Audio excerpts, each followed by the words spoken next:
My name's Electrodunky, and today we're back reviewing another game.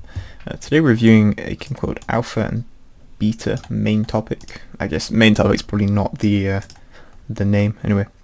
It's a 2D platform game for those who love old-fashioned platform games, but with a few touches on this old style.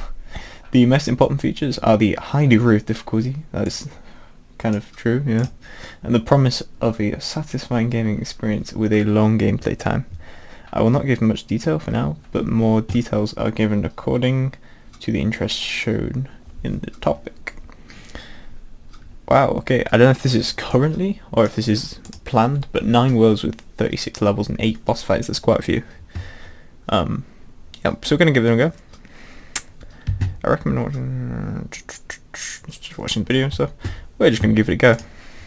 There is some, we're going to go through actually step by step. There's music here in the this loading screen thing.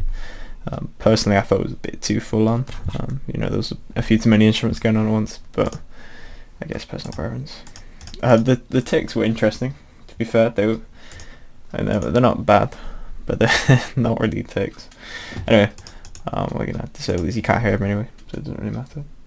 The exit and help have cleared the hand drawn, so maybe just redo them, but other than that it's not really a problem. One thing that I noticed that was really annoying is this first level. You have this like introduction bit, which is great the first time because it tells you, it's like a tutorial basically, but the problem with it, and I'll show you in a minute, is every single time you die you have to go back through the whole thing. It's like, you know, I've already read this, so realistically what should be happening is when you die you should just respawn right here, and then just be able to play again almost. One thing also I did know is that the animation stops, so there's no stationary animation, which means you can have your legs in funny positions and stuff. It's just like a small thing. That was really the only problem with here. One thing I did notice there's a little glitch where if you're walking into a block and you try and jump, it's kind of up down kind of glitch thing, which it's just not great. It's not a huge thing, but it is just like a little glitch. This level was relatively easy, apart from the fact that here, this jump, I always forget that I always forget the controls. Anyway, here we go. This is what I mean. You have to keep walking over these things. So, yeah, that's also a glitch there. One thing I noticed personally is, I always say this, that the controls didn't really work for me. I preferred WASD all the time, so WASD and space jump for me is how I work. But yeah, that's a small thing. I'm generally opposed to games with up arrow to jump mainly because I forget. That was just me being bad. But anyway, we'll finish this level, go on to the next one, and see what it's like. I think also I'll show you on the next bit when we get to it. There was something about this jumping on. I'll show you when we get to it. I do apologise for the cat also. Other than that, the art and stuff seems to be pretty nice. I don't think there's any music going on here, so there's not that to talk about. The art and the gameplay, everything else is perfectly fine. Yeah, we have that issue there. So here, if you jump it, you jump higher than the thing, so you kind of have to like, it's really hard to get these, is what I'm saying. Especially with this reset thing, and you have to get all of them to complete the level, is what I'm led to believe by these hints. You must sum all the gold to complete the chapter, or the door will not emerge. It's kind of very cryptic, but I think what it's saying is you've got to collect all the gold before you can escape, which means you've got to get every single one, and I'll show you in a minute how hard that can be. But for the moment we'll just aim to collect these last ones. They're incredibly hard. I might just skip past it and just go straight on to the next bit to show you.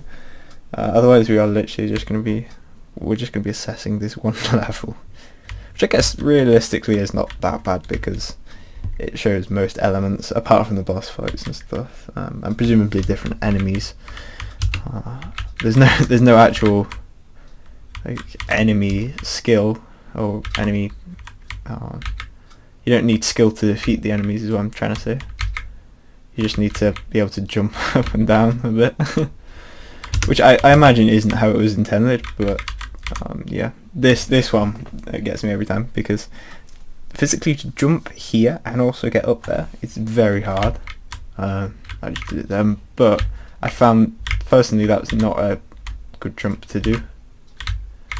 These are ones that I found were fine. They were not that bad. Well, yeah, we got to the next level. Yellow monsters stationary, but they can fire. Yeah, I didn't notice them to be a huge problem, to be honest, when I did it. Also, because your gun seems to have an infinite range, you can kind of just spray most of the time. It's also weird because it acted like a shotgun when you shoot it, but it's actually not. Which is oh, okay, we got shot. I don't know if we can jump on them or not. I'm not entirely sure.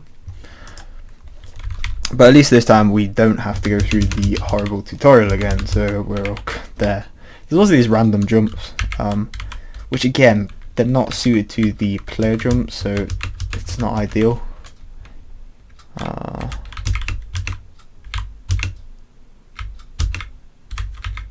Realistically, they should be, you know, the same as the player jumps. I also keep hitting space.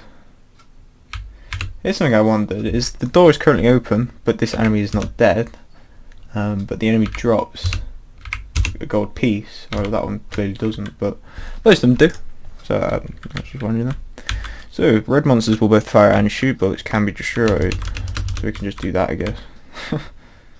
I was going to test out, can we jump? We cannot jump on them, it's not like Mario. Okay, that's a shame, it makes it a lot harder. Oh, we just... okay, brilliant. Good job.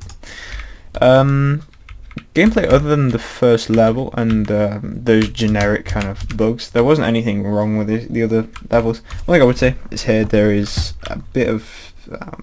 there was a bit of juttering there. Don't know if it's still there. There was a bit of lag, basically, I found. I'm running a high-end PC, so I shouldn't really be getting lag. So there's probably just optimization problem there. I was thinking possibly the water was the cause of that one. Water is usually the cause, like 9 out of 10 times. So yeah, oh, there's an issue as well. So possibly the water is causing a bit of lag. In fact, earlier I was running a lot of stuff, but my whole computer crashed whilst running this. So there's definitely optimization to be done. There also appears to be using some tiling for the water, because I can see a joint just there and a joint just there. So you need to make sure that if you are using tiling that they like seam together well. Otherwise you get this horrible jutty effect, and yeah, that's what I'm seeing there. Yeah, well, we go, finished another one. I guess this is the boss, so we could possibly aim for that. I think we somehow died there. It's a bit hard to keep track of the bullets as well, was the other thing I was thinking. Mainly because they're so small, there is no indication as to when you shot them, where they are really. It's a bit hard to see. So that would really be my only gameplay critique. I guess this is going to be something about the blocks. Okay, we missed the block entirely. Brilliant. I don't like this level select. I've decided. Really what should happen is, after you've died in that level, you should restart that level instead of going off on a random level select, because you're not exactly going to want to go back a level. So just remove that whole level selecting and just restart the room. That's what I'd say. Obviously it is personal preference, but again, that's something that... okay, that's not impossible to walk on. I'm just going to leave it there actually. We've tested the gameplay. There's no escape either.